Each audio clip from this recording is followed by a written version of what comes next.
فأما الإنسان إذا ما ابتلاه ربه فأكرمه ونعمه فيقول ربي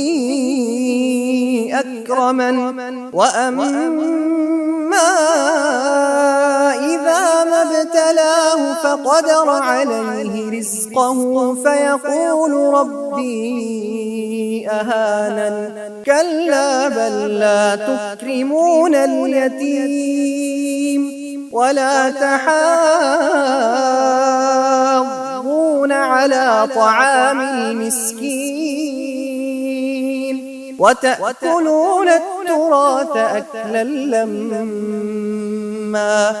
وتحبون المال حبا جما كلا إذا دكت الأرض دكا دكا وجاء ربك والملك صفا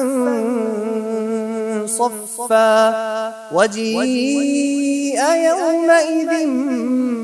بجهنم